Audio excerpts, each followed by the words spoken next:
আমরা এখন জানবো হচ্ছে নিউক্লিক অ্যাসিড সম্পর্কে। নিউক্লিক অ্যাসিড হচ্ছে কি ক্রোমোজোমের প্রধান উপাদান, বা নিউক্লিক অ্যাসিডকে বলা হয় হচ্ছে কি মাস্টার মলিকিউল। ক্রোমোজোম হচ্ছে প্রধান যে দুটি উপাদান দিয়ে গঠিত, নিউক্লিক অ্যাসিড এবং প্রোটিনের সমন্বয়ে। সেখানে নিউক্লিক অ্যাসিড কত ভাগ থাকে? 45 ভাগ। আর প্রোটিন থাকে 55 ভাগ। এই নিউক্লিক অ্যাসিড হচ্ছে কি দুই রকমের হয় আমরা জানি, একটা হচ্ছে ডিএনএ এবং আরেকটা হচ্ছে কি আরএনএ। নিউক্লিক অ্যাসিড হচ্ছে আহ তিনটা উপাদান দিয়ে গঠিত। একটাকে বলা হয় হচ্ছে পেন্টোজ সুগার, আরেকটা হচ্ছে নাইট্রোজেন বেস, এবং আরেকটা হচ্ছে কি ফসফরিক অ্যাসিড। তো পেন্টোজ সুগার এটাই মূলত দুই রকমের হয়, সেটা কি একটা হচ্ছে রাইবোজ পেন্টোজ সুগার এবং আরেকটা হচ্ছে ডিঅক্সি রাইবোজ পেন্টোজ সুগার। তো ডিঅক্সি রাইবোজ যে সুগারটা সেটার গঠন আর আমাদের রাইবোজ সুগার তার গঠন একই, শুধুমাত্র ডিঅক্সি রাইবোজ সুগারের 2 নাম্বার যে কার্বনটা সেখানে অক্সিজেন অনুপস্থিত থাকে, তার কারণে আমরা এটাকে বলি ডিঅক্সি, মানে অক্সিজেন অনুপস্থিত। এরপরে আছে কি আমাদের নাইট্রোজেন ঘটিত ক্ষারক। এখানে হচ্ছে নাইট্রোজেন যে ক্ষারক গুলা থাকে তারা মূলত 5 ধরনের হয় এবং তাদেরকে 2টা শ্রেণীতে ভাগ করা হয়েছে। ঠিক আছে, যে ক্ষারক গুলা হচ্ছে 2 রিং বিশিষ্ট তাদেরকে বলা হয় হচ্ছে পিউরিন বেস, আর যেগুলা হচ্ছে 1 রিং বিশিষ্ট সেগুলোকে বলা হচ্ছে পাইরিমিডিন বেস। তাহলে 2টা ভাগে ভাগ করা হয়েছে, একটা হচ্ছে পিউরিন এবং আরেকটা হচ্ছে পাইরিমিডিন। তো আমরা ডিএনএ হেলিক্স গঠনে গিয়ে বিষয়টা জেনেছি বা পড়েছি যে ডিএনএ হেলিক্স গুলো যখন গঠন হয় তাদের মধ্যে যখন হাইড্রোজেন বন্ধন তৈরি হয় একটা পিউরিন এবং আরেকটা পাইরিমিডিন বেজের মধ্যে, এই বন্ধনটা তৈরি হয়। তো পিউরিন বেস কারা? পিউরিন বেস হচ্ছে যারা 1 রিং বিশিষ্ট। এমন কারা আছে? যেমন অ্যাডিনিন, গুয়ানিন। আর পাইরিমিডিন বেস হচ্ছে এরকম 3টা আছে। তারা কারা?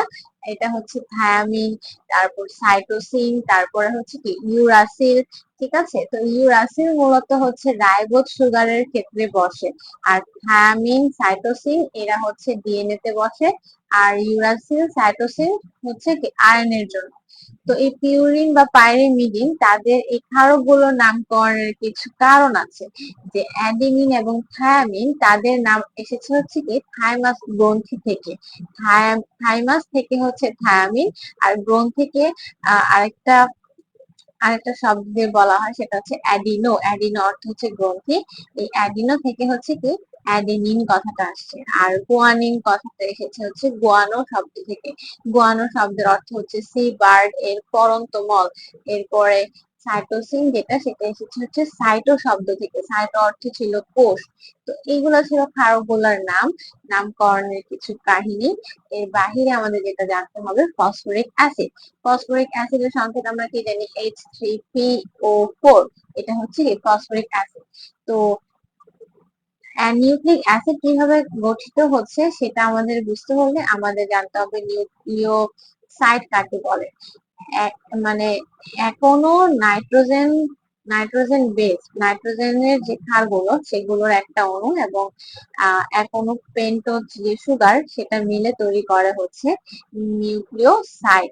যেরকম আমাদের ধরি একটা নাইট্রোজেনের নাম অ্যাডিনিন, অ্যাডিনিনের সাথে এখন আমার যে ডিঅক্সি রাইবোজ সুগার ছিল সে যদি যুক্ত হয় তাহলে সেই নিউক্লিওসাইডটার নাম হবে ডিঅক্সি অ্যাডিনোসিন।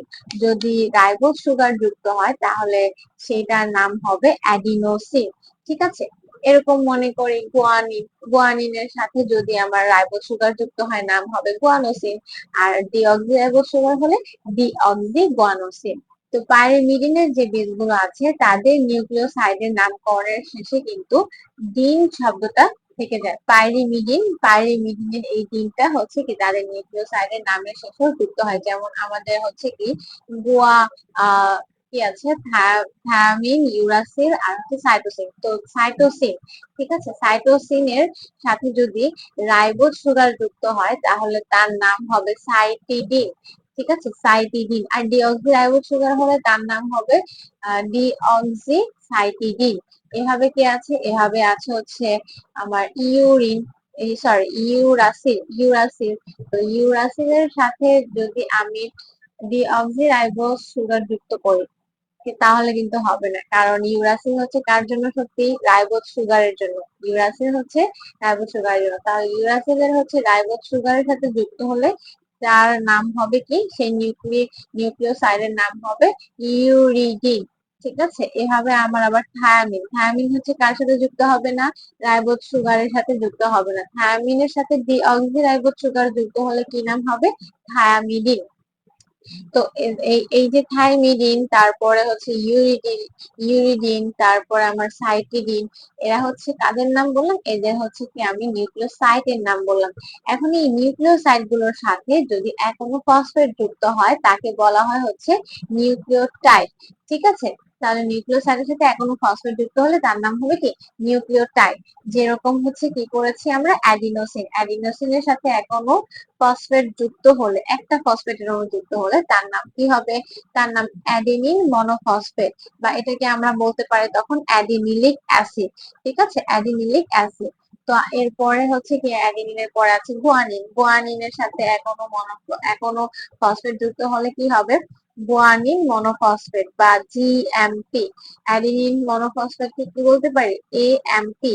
তারপরে গুয়ানিনের জন্য জিএমপি বা গুয়ানিন মনোফসফেট, বা এটাকে বলা যায় যে গুয়ানি গুয়ানিলিক অ্যাসিড। তারপরে আছে হচ্ছে কি ইউরি ইউরি ইউরি ইউরিডিন। ঠিক আছে, ইউরিডিন যে নিউক্লিওসাইড ছিল তার সাথে যদি এখনো ফসফেট যুক্ত হয় তাহলে কি হবে, ইউরিন বা ইউরাসিল নিউক্লিওটাইড। ঠিক আছে, ইউরাসিল নিউক্লিওটাইড, বা এটাকে বলতে পারি ইউরিডিলিক ইউরিডিলিক অ্যাসিড। তারপরে আছে হচ্ছে কি আমাদের সাইটোসিন। তো সাইটোসিনের সাথে মানে